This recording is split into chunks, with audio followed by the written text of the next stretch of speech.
유대인들은 가정과 결혼을 하나님의 복으로 여깁니다.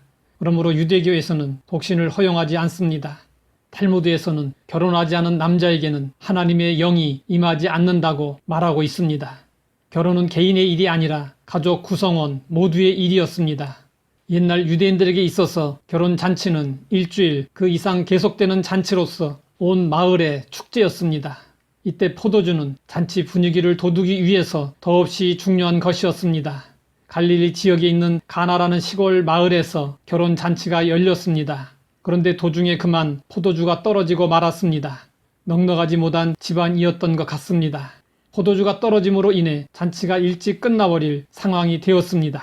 이때 잔치에 참석하셨던 예수님께서 공생애의 첫 번째 기적으로 물로 포도주를 만드셔서 다시 잔치에 기쁨이 흘러 넘치게 하셨습니다.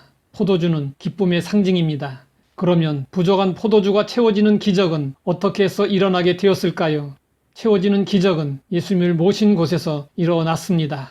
우리는 잔치를 하거나 큰 일이 있을 때 사람들을 부릅니다. 꼭 부르고 싶은 사람이 있고 부르고 싶지 않은 사람이 있습니다. 누구를 부르든 그 자리에 반드시 계셔야 할 분이 있습니다. 그분은 예수님이십니다. 가나의 잔치집에서는 예수님을 모셨습니다. 그랬기 때문에 문제가 해결되었고 채워지는 기적이 일어났습니다. 지금 내가 하고 있는 일 가운데 예수님이 계십니까? 또 앞으로 하려는 일 가운데 예수님을 모시려 하십니까? 반드시 예수님을 모셔야 합니다. 예수님의 자리를 마련해야 합니다. 그러면 문제가 생겨도 예수님께서 도와주시고 해결해 주십니다. 또한 채워지는 기적은 믿음으로 구하고 기대할 때 일어났습니다. 마리아가 부탁을 할 때 예수님은 기적의 때가 아니라고 하셨습니다. 하지만 마리아는 믿음으로 구하고 기대했습니다. 예수님의 첫 기적은 이렇게 해서 일어나게 되었습니다. 마리아는 자기의 소망을 예수님의 자비에 맡겼고 예수님은 마리아의 믿음으로 인해 소망을 이루어 주셨습니다. 하나님은 공식과 규칙에 매여 있는 분이 아니십니다. 하나님은 자비와 국률이 많으신 분이시기 때문에 사람들의 태도 여하에 따라 뜻을 바꾸기도 하십니다. 믿음의 기도로 맬 수도 있고 풀 수도 있습니다. 힘들고 어려울 때 우리가 할 수 있는 일은 하나님을 바라보며 기대를 가지고 구하는 것입니다. 간절한 믿음의 기도는 가정, 직장, 사업의 어려움을 극복하고 고난의 때를 단축시킬 수 있습니다. 그리고 채워지는 기적은 순종하고 행할 때 일어났습니다. 예수님은 항아리에 물을 채우라고 하시고 그 물을 떠서 연회장에게 갖다 주라고 하셨습니다. 하인들은 예수님께서 지시하시는 일이 너무 엉뚱하다고 생각하여 무시하거나 거절하지 않았습니다. 그대로 순종했습니다. 하나님의 역사는 순종하는 곳에서 일어납니다. 이스라엘의 초대왕 사울은 처음에 정말 겸손했습니다.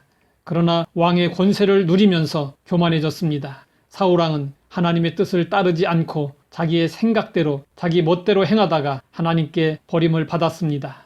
사울이 우리에게 남긴 교훈은 순종이 제사보다 낫다는 것입니다. 성경에서 순종이 강조되는 것은 너무나도 많은 사람들이 불순종하기 때문입니다.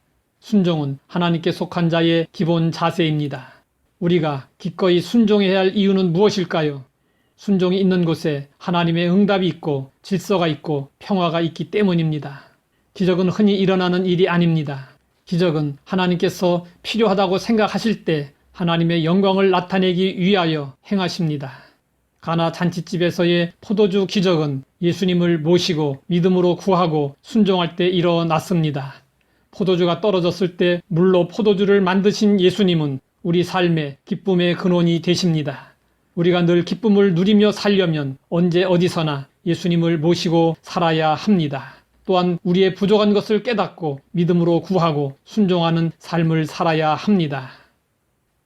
하나님 아버지, 기적의 원리를 배우게 하시니 감사합니다.